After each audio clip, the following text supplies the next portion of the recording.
All right, so a lot has happened in free agency today. A lot of people got contracts. A lot of people, just a lot has happened. So we're about to talk about all of it, and we're starting off with the St. Louis brother Jason Tatum having the summer of his life. First of all, I found out yesterday, thanks to the TikTok while I was on the game, you with LMA. See, I don't be on social media at all. The only social medias I ever have on my phone are Snapchat, and that's sometimes, and TikTok, and that's usual. But TikTok, my TikTok is either funny stuff, hoops, or funny stuff, sports, or something about God. So I don't be knowing who's in a relationship with who. You in a relationship with LMA? Is that how you say her name? LMI? LMA? You got her pregnant? My brother, having the summer of a lifetime because you just got a 5-year, $315 million Supermax extension. I don't know how the Celtics have the money to be paying you, Derek White, Drew Holiday, and Jaylen Brown. I don't know how. I know that luxury tax is about to hit your owner like a truck, but the owner did just say he's putting the team up for sale. Boy, he about to get some revenue. He's smart. He's selling while the value is at its highest. He's smart now. That's, hey, if you ever taken any business classes, you know that's what you do. You sell when the demand is highest. You buy when the demand is lowest if you believe the demand's going to go back up. Boy, you smart now. You smart. Y'all just won your 18th ring. You just signed all these players. You like, I don't want to pay this luxury tax for the next 4 or 5 years, so I'm going to sell the team. Oh, you smart. Because I don't know how y'all going to pay it because you just signed Derek White also today on a 4-year, $125.9 mil. 4-year, $125.9 mil on Derek White. Derek White is your 4th best player. 5th, maybe. Porzingis, I don't even know. I know Porzingis is under contract because y'all traded for him, so you're lucky about that. But at some point, some of these pieces will have to... But Boston, listen, y'all saw what was going on in the Eastern Conference. Y'all saw that Philadelphia got Paul George. Y'all saw that New York got Mikal Bridges. Y'all saw all these things. You said, you know what, we're just going to go ahead and give these guys maxes because if we don't win it this year, we want a chance for the next 2, 3, 4, 5 years. That's smart if you ask me. You're willing to pay what it takes to continue to build the amount of rings you can get. Try to get to 20 of them. I respect it. Especially if you're selling a team and you thinking, hey, it ain't going to be my problem for too much longer. I respect it, my brother. But let me tell you right now, there was a lot more that happened today than just the two Celtics.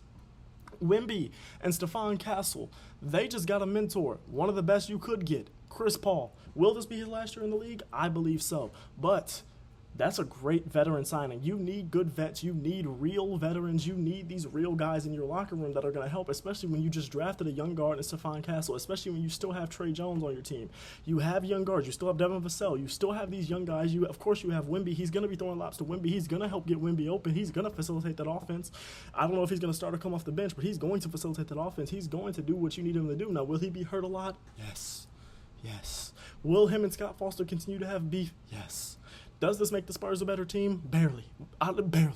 But what it does do is it gives you the mentors, it gives you the vets, it gives you the people you need in that locker room to help these guys mature, to help these guys develop, and just to help these guys not only develop in life, not only develop in basketball, but also develop in life. He'll be a great mentor to them. He's a father. I'm pretty sure he's married. That man has a wife and kids. He's going to help these young guys. He's going to show them not only what a man should be, but also what a basketball player should be if you want to go down to be one of the greats. Because I don't care what you think about Chris Paul blowing leads in the playoffs or whatever, blah, blah, blah, blah, blah.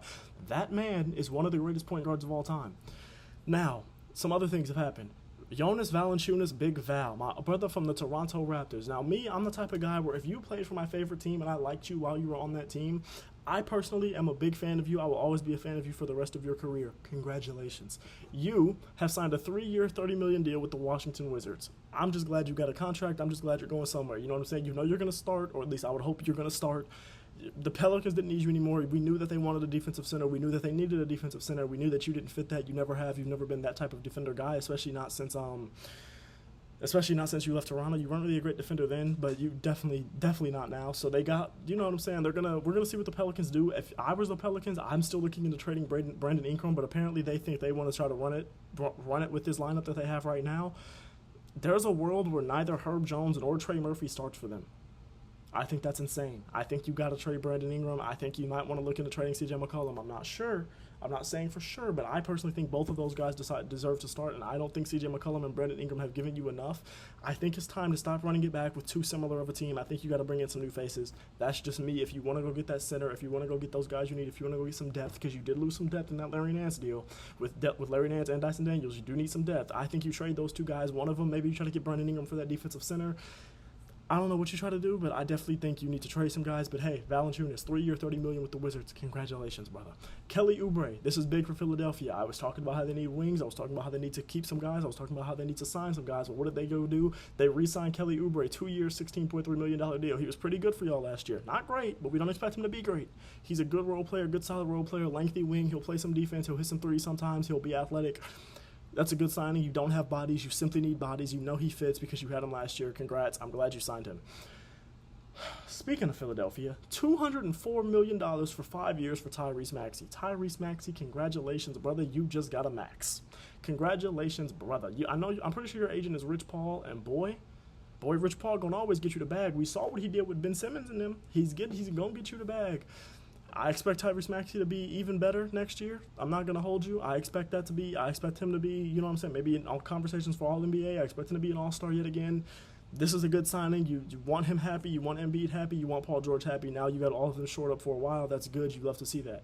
The Chicago Bulls, 3-year, $27 million contract with Jalen Smith. Now this is good. If you ask me, this is good because you don't have any good bigs that you trust. I don't know what's going to happen with Patrick Williams. Are you going to try to match him? Are you going to try to let him go in free agency? Are you going to try to sign and trade him? I don't know what you're going to do with him. I think Vucevic needs to be traded. Those are two of your starting bigs most of the time. Like that's your starting 4 and 5. If not, that's a good rotational pieces of your 4 and 5 because I know that y'all had Drummond, and I don't know why y'all didn't keep Drummond, but whatever. Where is Drummond now? Let's look. I feel like, am I tripping? Did they keep Drummond? I don't think they kept Drummond. Drummond signed somewhere, didn't he? I'm pretty sure he signed somewhere. He's in Philly now. Okay, he joined Philadelphia on a 2-year deal 23 hours ago. Okay. See, that's good for Philadelphia, too. I was talking about how they need a backup center for Embiid. I don't know how I missed that. I genuinely couldn't tell you how I missed that. But that's good for Philly, too. They signed, I don't know what the contract was, but I just Googled it. They signed him. So that's good for Philly. The Bulls, you need another big. You need another guy that's going to play in that 4/5 position.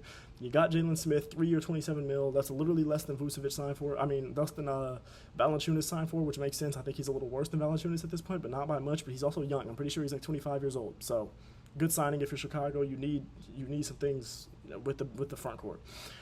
Now this is bad for the Knicks. Isaiah Hartenstein, the blackest man in the NBA, 3-year, $87 million deal with guess who? Did you guess? The Oklahoma City Thunder. I was talking about how they needed bigs. They needed guys that can rebound. They need guys that they can trust to just shore up the paint. They needed guys that they can trust to just back up Shet, to just be a bigger body in the paint. They went and got the blackest man in the NBA. He's a strong guy. He's a pretty good rebounder. You know what he's going to give you. He's not going to add a lot of offense to you, but he'll add some. He adds a lot of size, I'll tell you that. He's a very physical guy. Guess what? OKC needs that. They might have some height, but they don't have a lot of size. He adds that. Congratulations to OKC. This is a big signing if you're OKC. Right now, OKC to me is the best team in the West. Right now. If we're going into it right now, they're my favorites to come out of the West, the way things are right now. Speaking of the West, let's go ahead and talk about this because I know a lot of y'all want to hear about this. Klay Thompson is a Dallas Maverick, 3-year, $50 million. Now, it was interesting because the reports are that he was willing to take less to go to a team like the Mavericks where he could compete. My question was, okay, if you're willing to take less with the Mavericks, were the Warriors not willing to give you the less that you were asking for? Or, like, what were you not willing to take less for the Warriors? Because usually with free agents, what you have to do is you have to offer more money to get a guy to leave where he's a place where he's been comfortable at, especially a guy like Klay Thompson that's been at one team for his entire career. He is a Hall of Famer with one team. He has been in the Bay his entire career. His whole life is there. And I know he doesn't have a family or anything, but he has a dog. Like I'm sure he has charities and everything out there. That man is a member of that community over there. So usually it would take more for a team. It would take a team offering a lot more money to leave, to get Klay Thompson to leave you on a state. The same way it would have taken the Lakers more money to get Dan Hurley to leave UConn, because it takes a lot more money to get somebody to leave a position where they're already comfortable and already had success. What this tells me is that the Warriors weren't really trying to keep him at all. This is kind of what I'm thinking. Is like the Warriors weren't really trying to keep him at all. So I'm not sure, but Dallas, that's a very good pickup for you. You needed shooting, and he's a wing. That's great. That's exactly what you needed. You needed shooting, and you needed shooting from your wing spots. That is phenomenal for y'all. Great. Tobias Harris, the man that dropped his value so much in the playoffs last year. 2-year, $52 million. Yes, he got over. Yes, that is an overpay. Yes, I don't care what anyone says. I thought his last contract was an overpay. This is another overpay if you ask me. Tobias Harris, 2-year, $52 million deal. The Pistons just trying to do something. They just trying to add some type of shooting. They just trying to add some type of vets. They just trying to do something. It ain't going to help too much. But, Lord, it might help them not be on a 27, 28, 29, whatever losing streak they were on last year. It might help them not do that.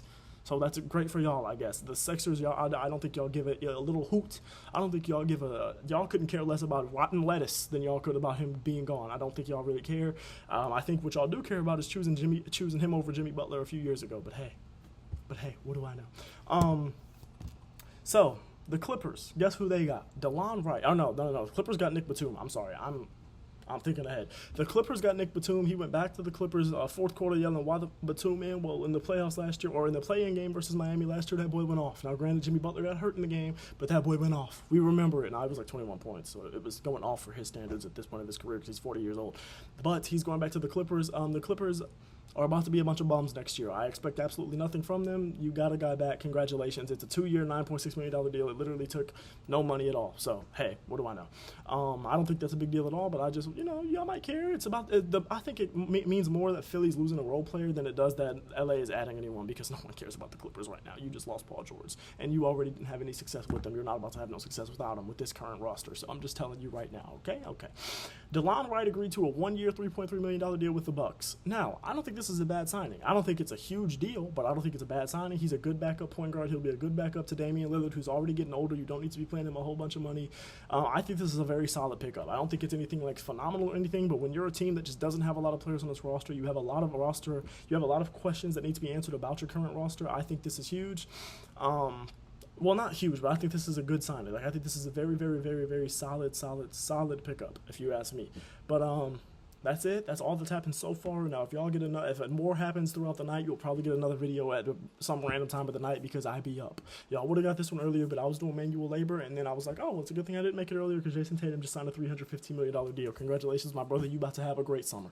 Anyways, love y'all. Appreciate you. Thank you for watching. Free agency has been wild, and I think it's only going to get wilder because I think we're going to see some trades. But what do I know? All right, love y'all.